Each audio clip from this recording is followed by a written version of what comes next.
This is section 9.4, and I divided it into two parts. So let's look at the first part. We start out getting a definition of a vector. It's from the Latin word veheri, meaning to carry.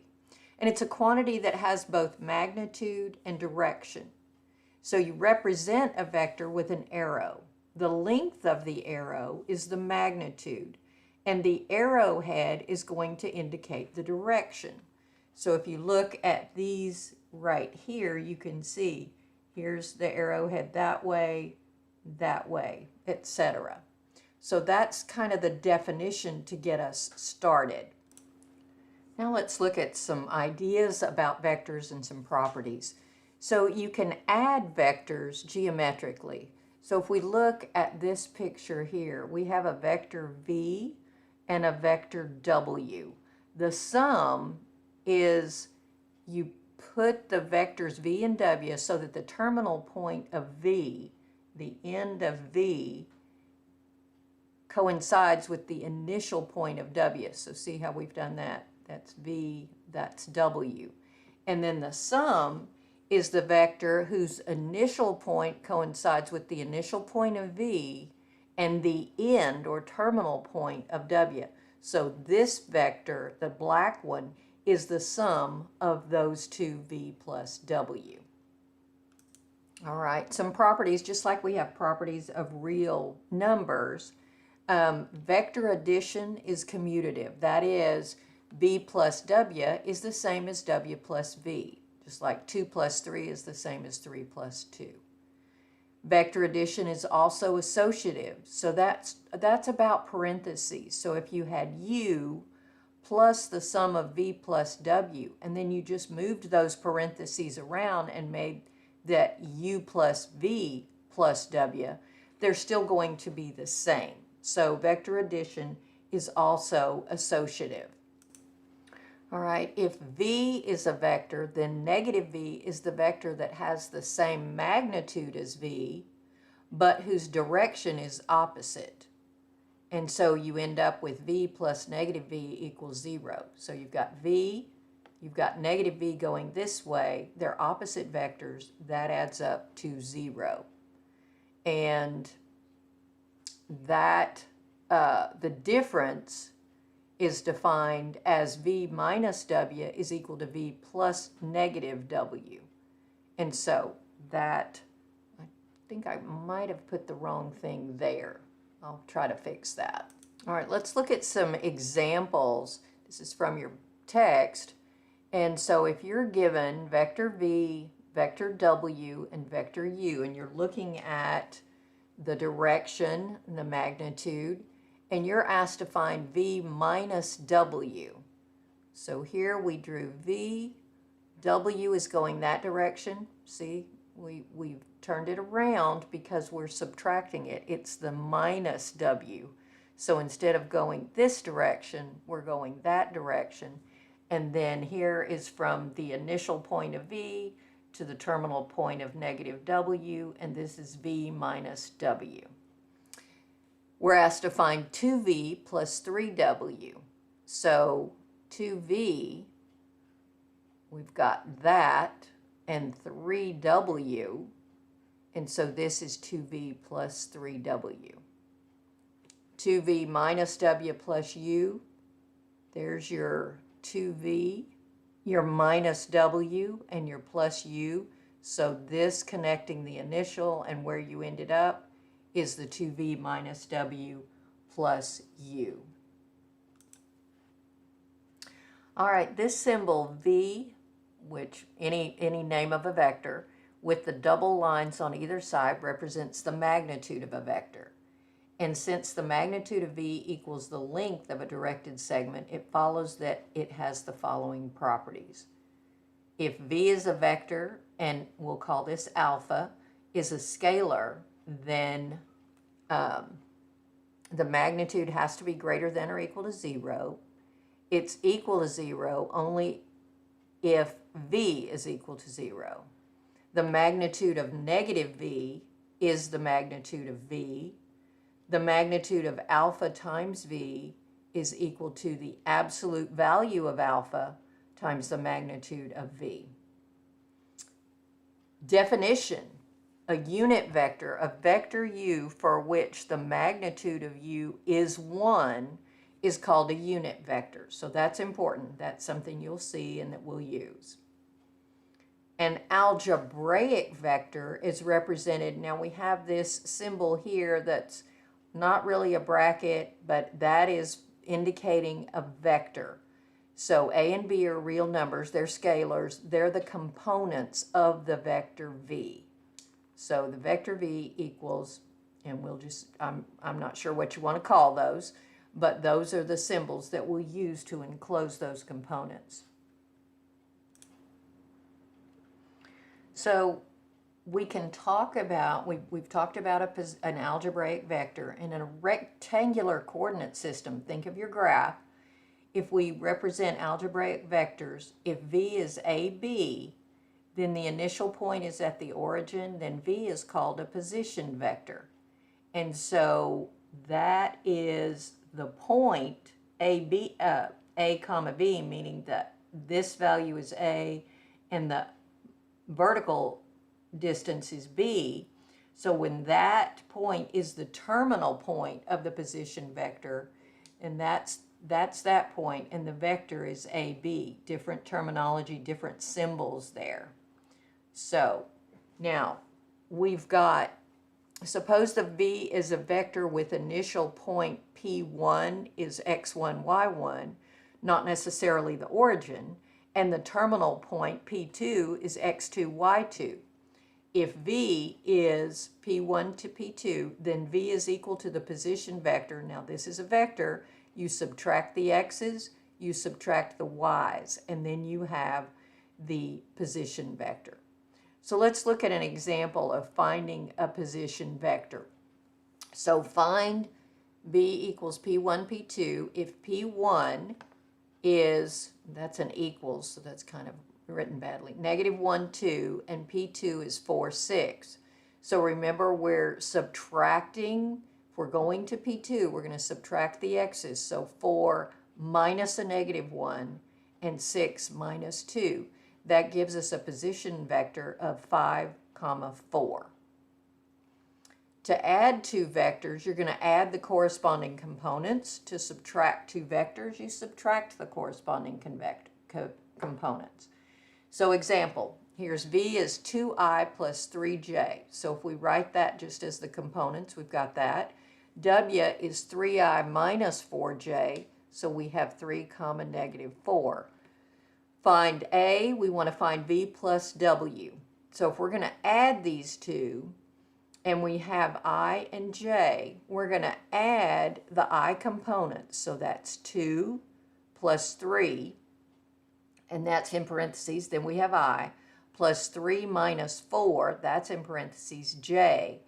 And so when you do that, you've got 5I minus J.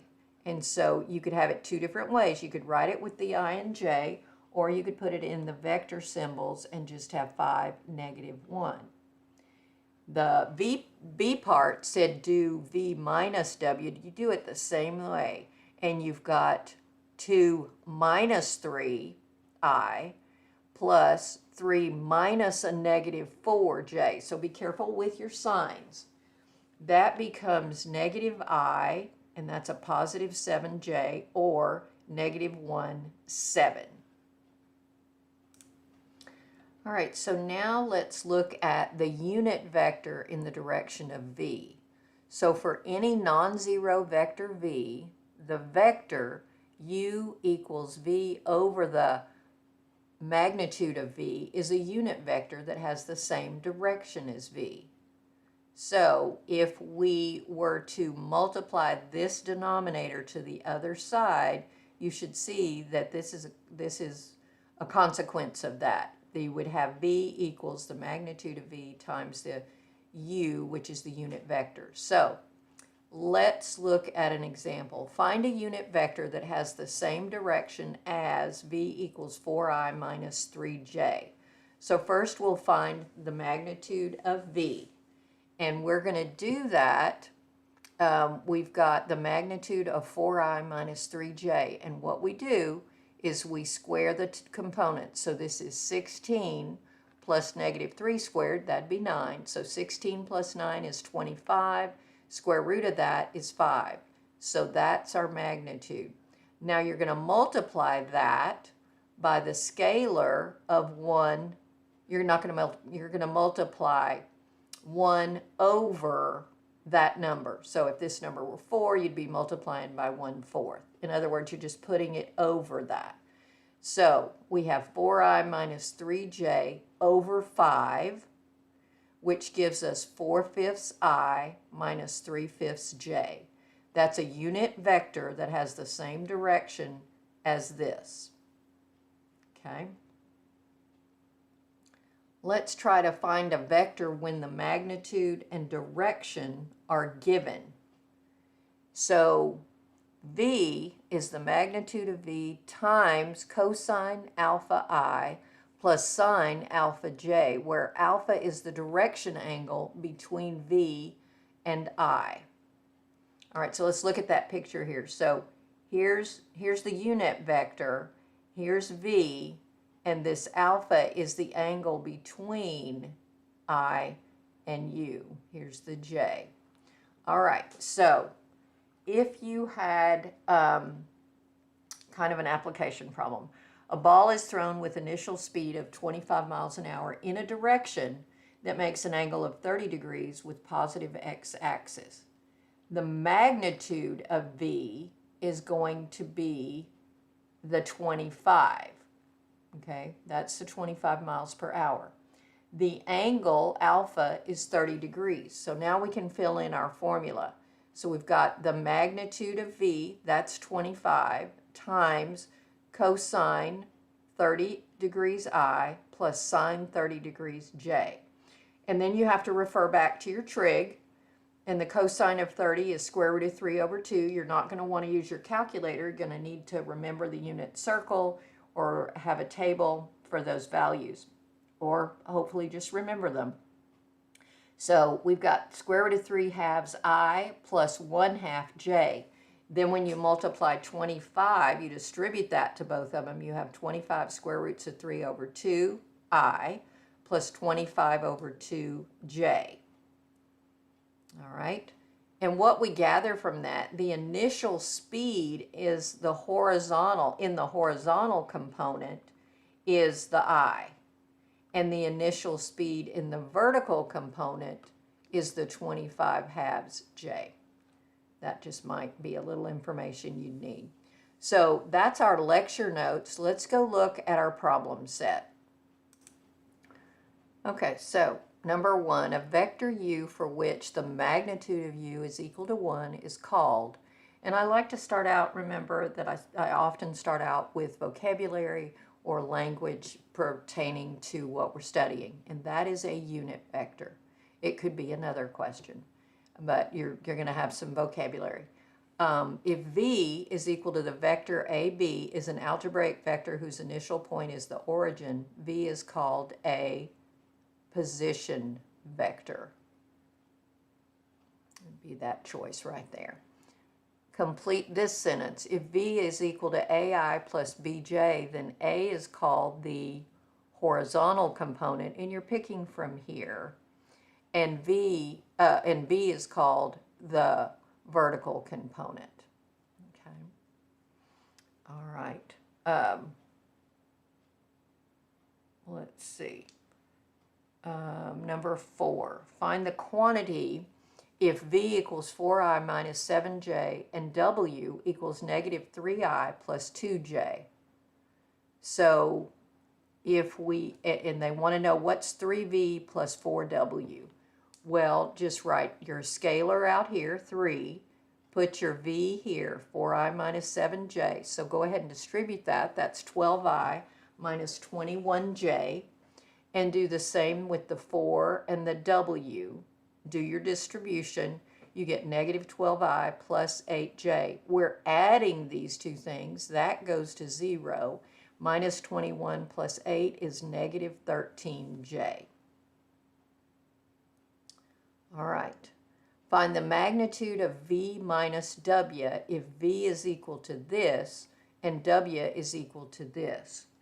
So first of all, let's find V minus W. So we know that that's 6 minus negative 6 minus 2I, and 6 minus a negative 2j. So that becomes negative 8I plus 8j. Now the magnitude of that, remember, is we're going to square the components. So we got negative 8 and a positive 8. That's square root of 64 plus the square root of 64. That's the square root of 128. You do need to simplify it using radicals. That's the direction. We don't want a calculator answer. So the square root of 64 times the square root of 2 would give you this. So the square root of 64 is 8, and that's our answer, 8 square roots of 2. Number 6, find the magnitude of V minus the magnitude of W if you are given V is this and W is that. So we will find the magnitude of V here, where we're going to square the components and take the square root of that sum. We get 5. The magnitude of W, we do the same thing. We have the square root of 50, which simplifies to 5 square roots of 2. Then we'll subtract that, take away that. We can't simplify that really, so that would be our answer, 5 minus 5 square roots of 2. The vector V has an initial point P and terminal point Q. Find V in the form AI plus BJ. That is, find its position vector. So the position vector, remember, is in the vector symbols, x2 minus x1, y2 minus y1. So if we put this in here, we've got 3, because this is our second one, 3 minus 7 and 4 minus 6. So we have a negative 4 and negative 2, and we put it in the, well, because we know what form they want, we look up here. It's negative 4I minus 2j. So that's what we've got. Number 8, same kind of question. We've got 8 minus a negative 3 and negative 1 minus a negative 2, so that ends up with 11, 1. That's 11I plus j. And actually up here, let me see if I can fix this, because if I'm going from here to here, okay, so I had a comma there, and I changed it to that. All right, let me go to the next one. All right, vector V has an initial point P and terminal point Q. Write V in the form AI plus BJ. That is, find its position vector. So again, we've got 8 minus a negative 3 and negative 1 minus a negative 2. So that's 11 and a positive 1, so that's 11I plus j. Number 9, write the vector in the form AI plus BJ given its magnitude of V, and the angle alpha that it makes. So they give you the magnitude V3, and the alpha is 30 degrees. So remember, we've got the magnitude of V times cosine alpha I plus sine alpha j. So we're plugging in 3 here, 30 degrees in both those spots. We've got 3 times the square root of 3 over 2, which is the cosine of 30, I, plus 1/2 j, that sine of 30 is 1/2. And then we distribute that 3, so we've got 3 square roots of 3 over 2I plus 3 over 2j. Number 10, which I believe is our last one, is the same kind of question. Your magnitude of V is 18, your alpha is 150. You have to be sure to think about 150 has a reference angle of 30, but where is 150? It's in quadrant 2, and in quadrant 2, cosine's negative and sine is positive. So we do have to remember those trig issues for here, or you'll have it wrong. So we have 18 times negative square root of 3 over 2I and 1/2 j. So that becomes 18 over 2 is 9. So we have negative 9 square roots of 3i plus 18 over 2 is just 9j. So that should get you going and ready to work on your problem set from 9.4, part 1.